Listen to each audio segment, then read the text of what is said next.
জয় শ্রীকৃষ্ণ বন্ধুরা, সবাইকে আরও একবার আদি ফ্যাশনের পক্ষ থেকে স্বাগতম। আমি আজকে দেখাবো যে একসাথে দুটো তিনটে পিস একই যদি কাস্টমারের একই মাপের ব্লাউজ বানাতে দেয় তো সেটা কম সময়ের মধ্যে কিভাবে কাটিং করবে তারই ভিডিও আমি তোমাদেরকে দেখাচ্ছি। দেখো, প্রথমে আমি একটা এভাবে সমান করে লাইন টেনে নিয়েছি।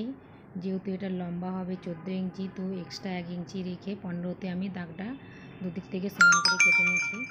এরপরে আমাকে কাঁধ নিচ্ছি 6 ইঞ্চি, আমুলের জন্য একটা 6 ইঞ্চিতে দাগ টেনে নিচ্ছি।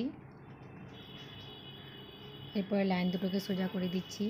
এরপরে হচ্ছে ছাতির 4 ভাগের 1 ভাগ, যেহেতু 40 ছাতি তো 10 আর 2 ইঞ্চি প্লাস করে রেখে দিয়েছি।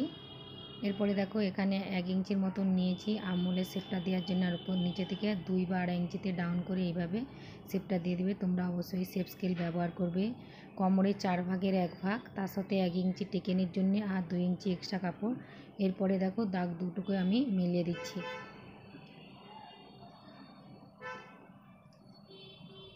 যে আর টেকেনের জন্য 4.5 ইঞ্চি দূরে আর 4.5 ইঞ্চি উপরে দাগটা টেনে নিয়েছি, আর আধা ইঞ্চি টেকেনের সেলাই দিয়েছি। যেহেতু এটার ফিট হবে 4 ইঞ্চি ফিটিং হবে, পিঠের ঝুলটা তো 5 ইঞ্চি লম্বা রেখেছি, 1 ইঞ্চি এক্সট্রা রেখেছি কারণ পট্টি জয়েন করার সময় কেটে যাবে।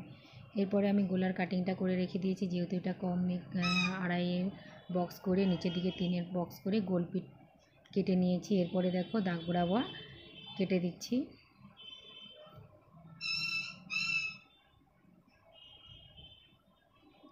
এরপরে প্রথমের পিসটাকে দেখো আমি সরিয়ে নিচ্ছি। নেওয়ার পরে দ্বিতীয়টা সেমভাবে টাক্স পয়েন্ট একই জায়গায় দিয়ে দেবে। যখন একই কাস্টমারের কাজ আসবে যে সেম মাপে, তখন তোমরা কম সময়ের মধ্যে 2-3টে পিস একসাথে রেখে এইভাবে তোমরা কাটিং করতে পারবে। যদি ভিডিওটা ভালো লেগে থাকে অবশ্যই